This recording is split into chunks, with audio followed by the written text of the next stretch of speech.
بسم اللہ الرحمن الرحیم، السلام علیکم۔ پروگرام اعتراض ہے، میں صدف عبدالجبار، اور سیاست کی بات کرتے ہیں تو بڑی حیرانی ہوئی، کیونکہ ہمیں لگ رہا تھا کہ ہمیں پتہ ہے ظاہر پاکستان کی اگر تاریخ اٹھا کر دیکھیں تو جب سیاسی کیمپین، الیکشن کیمپین جب چلائی جاتی ہے تو مخالفین پر ان کی کمزوریاں بتائی جاتی ہیں، ان کی گورننس کی پالیسیز بتائی جاتی ہیں، تنقید کی جاتی ہے، اور اپنی کامیابیوں کو، اپنے گولز کو، اپنی اچیومنٹ کو بڑا ہائی لائٹ کیا جاتا ہے۔ ایسا ہی ہم نے کچھ دیکھا، لیکن ہمیں تھوڑی حیرت اس لیے ہوئی کہ اتحاد ہے دونوں جماعتوں کا، پیپلز پارٹی اور نون لیگ کا، اس میں ایسے سنگین الزامات، اور جو اس وقت پارٹی جو الیکشن میں اس طرح پرفارم نہیں کر سکی، جیسے ہم کہیں کہ وہ جیت میں تبدیل ہو کے حکومت بنانے کی پوزیشن میں ہو، وہ ہے پیپلز پارٹی۔ مطلب نتائج کی بنیاد پہ میں ہی کہہ رہی ہوں، this is not my opinion. Noon League جنہوں نے کہا ہے جی ہم 2 مرحلوں میں ہی ہم نے اتنی سیٹیں حاصل کر لی ہیں کہ ہم بڑی مضبوط حکومت آزاد کشمیر میں بنا سکتے ہیں، لیکن حیرانی پھر مجھے یہ ہوئی کہ اب ظاہر ہے یہ گلے شکوے ختم ہو جانے چاہیے، نتائج آ گئے ہیں۔ یہ الگ بات ہے کہ پیپلز پارٹی نے جو عرضیاں، جو درخواستیں الیکشن کمیشن کو دی ہیں، ظاہر سی بات ہے ایک پروسیس ہے، اس کا فیصلہ آنا چاہیے، کیونکہ ان کے الزامات سنگین نوعیت کے تھے۔ مگر نواز شریف صاحب، انہوں نے آج اپنی پارٹی کے اجلاس کی صدارت کی، اور وہاں پر وہ الٹا پیپلز پارٹی سے ناراض ہے۔ ہم سمجھ رہے تھے پیپلز پارٹی نون لیگ سے ناراض ہے، یہاں تو نواز شریف صاحب بڑے ناراض ہیں، اور اس ناراض کا اظہار انہوں نے کچھ ان الفاظ میں کیا ہے۔ امید نہیں تھی کہ پیپلز پارٹی کی طرف سے، جن کا وزیر اعظم تھا، ہمیں شکایت کا موقع ملے۔ سیاست میں مخالفتیں ہوتی ہیں، لیکن ان مخالفتوں کو اتنا آگے نہیں جانا چاہیے کہ جہاں دشمنی میں منتقل ہو جائے، یہ مناسب نہیں ہے۔ چلیں یہاں تک تو ٹھیک تھا، اب سمجھ آتا ہے جی پارٹی کی صدارت کر رہے تھے، کوئی سٹیٹمنٹ اس طرح کا آنا تھا، لیکن مریم نواز شریف صاحبہ، جن کے پاس پنجاب کی وزارت اعلیٰ کا عہدہ بھی ہے، انہوں نے ایک بار پھر تنقید کا نشانہ بنایا، وہی تنقید جو وہ الیکشن کے دنوں میں ہمیں پیپلز پارٹی کی جو گورنمنٹ ہے، جو ان کی گورننس ہے، اس پر کرتی نظر آ رہی تھی۔ کن الفاظ میں انہوں نے پیپلز پارٹی کو مخاطب کیا، سن لیتے ہیں۔ پارٹی دھاندلی کے جھوٹے الزامات لگائے مسلم لیگ نون پر، جن کے پاس دینے کے لیے، آفر کرنے کے لیے کچھ نہیں تھا، لوگوں نے ان کو ریجیکٹ کیا۔ سڑکوں کا وعدہ وہ اس لیے نہیں کر سکتے تھے کہ 17 سال سے اپنی حکومت ہے، ایک سڑک ایسی نہیں ہے جس پہ سموتھلی گاڑی چل سکے، سڑکیں ٹوٹی ہوئی ہیں۔ صفائی کے نظام کا وہ وعدہ اس لیے نہیں کر سکتے تھے کہ پورا جو ان کا صوبہ جہاں ان کی حکومت ہے وہ گند سے اٹا پڑا ہے، الزامات لگانے میں وہ بھول گئے۔ حکومت بھی وہاں ان کی اپنی تھی، انتظامیہ کی بھی وہاں ان کی اپنی تھی، پولیس بھی وہاں ان کی اپنی تھی، پریزیڈنٹ صاحب بھی وہاں ان کے اپنے تھے، پرائم منسٹر صاحب بھی وہاں ان کے اپنے تھے، عملہ بھی وہاں ان کا اپنا تھا۔ تو یہ ظاہر سی بات ہے، جب ہم یہ بیانیاں سنتے ہیں تو ہمیشہ نظر آ رہا ہے کہ گلگت بلتستان ہو، آزاد کشمیر ہو، یہ بتایا جاتا ہے کہ پنجاب اچھا پرفارم کر رہا ہے، اس میں آپ کئی پروجیکٹ ہیں جو نون لیگ گنوا دیتی ہے، لاہور اور کراچی کا بڑا مقابلہ ہوتا ہے۔ اب ایسے میں ریاکشن تو آنا تھا پیپلز پارٹی کی طرف سے۔ شرجیل انعام میمن صاحب نے تازہ ترین ایک ٹویٹ کیا ہے، جس میں انہوں نے نون لیگ کو تنقید کا ان الفاظ میں نشانہ بنایا، اگر میں اسکرین پہ آپ دیکھ سکتے ہیں۔ کہتے ہیں جی کشمیر الیکشن کے جو رزلٹ ہیں اس کو فارم 47+ کہا جائے، اور پی ایم ایل این کی جو اندر خیراتی مینڈیٹ ہے، انہوں نے کہا انہیں ایک اور خیراتی مینڈیٹ ملا ہے ہسٹوریکل ریگنگ کے ذریعے، اور لوگوں نے ان کو ریجیکٹ کر دیا تھا 2024 میں اور 26 میں بھی کر دیا ہے، فیک مینڈیٹ قرار دیا ہے۔ کہتے ہیں جی گورنمنٹ انلیجیٹیمیٹ ہے، اور پی ایم ایل این کے حوالے سے وہ کہتے ہیں کہ ان کی پاپولیرٹی جو ہے ماسس میں اور سپورٹ جو ہے وہ بالکل بھی نہیں ہے۔ تو نہ صرف 2026 کے یہ جو کرنٹ الیکشن ہوئے آزاد کشمیر کے، معاملہ پیپلز پارٹی 2024 پر لے گئی ہے، اور کہہ رہی ہے کہ یہ تو مینڈیٹ ہی ان کا انلیجیٹیمیٹ ہے۔ اس پر بھی بات کر لیں گے، لیکن دیکھیں یہ تو سیاست ہے، سیاست میں سیاستدان، سیاسی پارٹیاں اپنی اپنی جماعت کے بارے میں بڑے بلند و بانگ دعوے کرتی ہیں۔ اصل مسئلہ جس کے لیے یہ گورننس پر بات ہو رہی ہے اور سسٹم کولیپس ہونے پر بھی بہت ساری فکری گفتگو ہو رہی ہیں، وہ ہے عوام کو ریلیف ملنا، عوام کی بھلائی کے کام ہونا، یا عوام کی جو اس وقت مسائل ہیں ان کا حل نکلنا۔ ایسے میں ایک جماعت ہے جس کا نام ہے جماعت اسلامی، وہ عوامی نوعیت کے ایشوز پر بات کر رہی ہے۔ حافظ نعیم الرحمان صاحب کیا فرما رہے ہیں، ہمیں بتا رہے ہیں جی اصل مسئلہ یہ ہے، تو سن لیں وہ کیا بتا رہے ہیں۔ انشاءاللہ تعالیٰ کل 16 اگست سے بھرپور طریقے سے ہم پہنچیں گے سی ایم ہاؤس لاہور میں، اور باقی گورنر ہاؤسز کراچی میں، پشاور میں، کوئٹہ میں انشاءاللہ۔ اس موقع پہ میں گورنمنٹ سے یہ ضرور کہنا چاہتا ہوں، راستہ روکنے کی کوشش کی تو ہمارے پاس سارے آپشن موجود ہیں۔ ہم پرامن رہ کر اپنے مطالبات منوانا چاہتے ہیں کہ 225 روپے پیٹرولیم کی قیمت کی جائے، لیوی ختم کی جائے، آئی پی پیز مافیا کے جو معاہدے ختم ہو گئے ہیں وہ ختم کر دیے جائیں، کسی کی بھی گاڑی 1300 cc سے زیادہ نہیں ہونی چاہیے۔ تو اس کا جواب بھی آنا تھا، کیونکہ شکوہ ہوتا ہے تو پھر اس کا جواب بھی آتا ہے. یہاں پر جواب آیا ہے عزم بخاری صاحبہ کا، سن لیتے ہیں کیا کہہ رہی ہیں. لیوی ٹیکس کا وزیر اعلیٰ سے کیا تعلق ہے؟ پہلا سوال تو یہ ہے. جن کو یہی نہیں پتا جس جماعت کو کہ لیوی ٹیکس جو ہے وہ پنجاب گورنمنٹ کا معاملہ ہے یا فیڈرل کا، سیاسی بلوغت پہ جو ہے وہ ماشاءاللہ ہی کہا جا سکتا ہے. یہ اپنی مری ہوئی سیاستیں زندہ کرنے کا، یہ جو جس کو آپ سیاسی جماعت کہہ رہے ہیں، ان کے ذرا پچھلے 3 جو الیکشنز ہیں ان میں ان کے ووٹ نکال کے دیکھیں ان کو ووٹ کتنے ملتے ہیں. تو ظاہر ہے وہ اس لیے یہ بات کہہ رہی تھی کیونکہ حافظ نعیم الرحمان صاحب نے جہاز وغیرہ کا ذکر کر دیا تھا کہ پنجاب گورنمنٹ کے خرچوں کے حوالے سے انہوں نے بات کر دی تھی. تو وہ یہ کہہ رہی ہیں کہ جی ہم پر یہ ساری تنقید کیوں ہو رہی ہے، وفاق کے جو معاملات ہیں، جو لیوی ٹیکس کا معاملہ ہے اس پر بات کریں. چلیں جی پروگرام کا باقاعدہ ڈیبیٹ کا آغاز کرتے ہیں. اس وقت میرے ساتھ جو گیسٹ موجود ہیں ان کی طرف بڑھتی ہوں. وزیر مملکت ہے نون لیگ کے کھیل داس کوہستانی صاحب، تھینک یو سو مچ کوہستانی صاحب جوائن کرنے کے لیے. پیپلز پارٹی سے سینئر رہنما ہیں ناز بلوچ صاحبہ. ناز آپ کا بھی بہت شکریہ. شفیع جان وزیر اطلاعات ہیں خیبر پختونخوا کے پی ٹی آئی سے، آپ کا بہت شکریہ. سب سے پہلے ناز آپ سے آغاز کرتی ہوں کہ بھائی آپ لوگ اتنی مخالفت پہ اتر آئے. چل ناز کی طرف میں بڑھوں گی، ان سے بات کروں گی. اس وقت میرے ساتھ کوہستانی صاحب موجود ہیں، ذرا ان سے آغاز کر لیتے ہیں. کوہستانی صاحب ذرا بتائیے گا، یہاں تو اصل جو پارٹی ہے جو باقاعدہ الیکشن کمیشن بھی گئی ہے یہ بتانے کو کہ ہمارے اوپر دھاندلی جو کی گئی ہے ہمارے ساتھ، تو ہم بہت ساری سیٹیں ہار گئے. کہیں پر وہ کہہ رہے ہیں 90% سے زیادہ ووٹ پڑا ہے، ایسا کیسے ممکن ہے. کہیں پر وہ یہ بتا رہے ہیں ہمارے کارکن شہید ہو گئے، کہیں بتا رہے ہیں جی ہمارے ساتھ یہ زیادتی ہوئی ہے. ایڈریس تو آپ نے ان کے اس ایشوز کو کرنا ہے، الٹا نواز شریف صاحب جو ہیں کہہ رہے ہیں اتنی مخالفت کی پیپلز پارٹی نے، مجھے امید نہیں تھی، وہ الٹا ناراض ہو گئے. تو وہ کہہ رہے ہیں جی سیاست کو انہوں نے دشمنی میں بدل دیا. تو ہم یہ سمجھے کہ یہ باقاعدہ اتنی معاملات بگڑ گئے ہیں کہ اب دشمنی جیسے الفاظ استعمال ہو رہے ہیں. بہت شکریہ آپ نے اپنے پروگرام میں مدعو کیا. دیکھیں قائد نواز شریف صاحب اس ملک کے سینئر لیڈر ہے اور اس خطے کے سینئر لیڈر ہے، اور انہوں نے محترمہ شہید بے نظیر بھٹو صاحبہ سے چارٹر آف ڈیموکریسی پہ سائن بھی کیا تھا. ہماری پیپلز پارٹی سے ماضی میں تلخ جو ہے ماضی ہے ہمارا، مگر جب محترمہ شہید بے نظیر بھٹو اور نواز شریف صاحب نے چارٹر آف ڈیموکریسی سائن کی تو آپ نے دیکھا پاکستان میں جمہوریت آگے بڑھی اور 5 سال پہلی دفعہ ٹینیور مکمل ہوا. اور میں آپ کو یہ بھی یاد دلاتا ہوں مریم نواز صاحبہ 9 دیروں میں شہید محترم بے نظیر بھٹو صاحبہ کی برسی پہ انہوں نے کہا تھا بلاول صاحب ہم ایک دوسرے کے مخالفت میں سیاست الیکشن لڑیں گے، سیاسی مخالفت کریں گے، مگر دشمنیوں میں اپنے آپ کو نہیں کریں گے. وہ تو مطلب یہ بات کرنے کا نواز شریف صاحب کا مطلب یہ ہے کہ ہمیں پھر اس حد تک نہیں جانا چاہیے. ہاں سیاسی الیکشن ہوتا ہے، ایک دوسرے کی مخالفت، اپنا منشور پیش کرنا، اپنی کارکردگی دکھانا، یہ ہر جمہوری جماعت کا اپنا ایک نیریٹر ہوتا ہے، اپنی ایک آئیڈیالوجی ہوتی ہے، وہ کر سکتے ہیں. مگر ہم یہاں تک جانا اس قسم کی گفتگو جس سے ایک تیسرا فریق پیدا ہوا تھا پی ٹی آئی کی شکل میں، جو تجربہ پروجیکٹ اس نے پاکستان کو نقصان کیا ان 2 پارٹیوں کے درمیان اس کو لانچ کر کے، اگر وہی سیاست کرنی ہے تو میں سمجھتا ہوں پاکستان کے لیے یہ کوئی اچھا یا جمہوریت کے لیے کوئی اچھا شگون نہیں ہوتا ہے. آپ ضرور مخالفت کریں، آپ ضرور اپنی سب سے اچھی جو میں سمجھتا ہوں عوام میں جانے کے لیے کارکردگی ہوتی ہے کہ عوام کو آپ کیا ڈیلیور کریں گے، عوام کو کیا آپ دکھائیں گے، ماضی آپ کیا کس طرح بڑھا ہوا ہے. اور اس وقت تو بڑا آسان ہے، اس وقت پاکستان میں 4 صوبوں میں جس میں سندھ میں پیپلز پارٹی، پنجاب میں پی ایم ایل این اور کے پی کے میں پی ٹی آئی اور بلوچستان میں P M L N P T I اور وفاق میں ہم سب کٹھے بیٹھے ہوئے ہیں. تو ختم ہو گئی نا، پھر آج وہ تنقید کے وہی انداز کیوں تھا جو الیکشن کیمپین میں ہمیں نظر آ رہا تھا.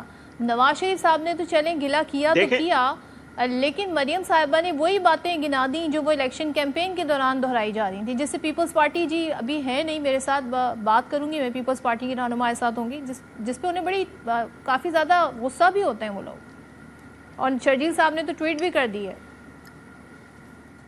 دیکھیں شرجیل میمن صاحب میرے لیے قابل احترام ہے، مگر وہ جو فارم 47 کا بیانیہ، جو یہ جھوٹا بیانیہ پی ٹی آئی کا ہے جو انہوں نے پیپلز پارٹی کے لیڈروں نے اپنا لیا ہے، جو وہ بیانیہ پی ٹی آئی نے ہم دونوں کے خلاف استعمال کیا تھا اور یہ جھوٹ پہ مبنی ہے. میں بتاؤں اس وقت جو بھی نیشنل اسمبلی کا ممبر ہے وہ کہا مولانا فضل الرحمان صاحب ہیں، بلاول بھٹو زرداری صاحب ہیں، ہمارے قائد نواز شریف صاحب، وزیر اعظم شہباز شریف صاحب، خود میں ممبر ہوں، ناز بلوچ صاحبہ ممبر ہے.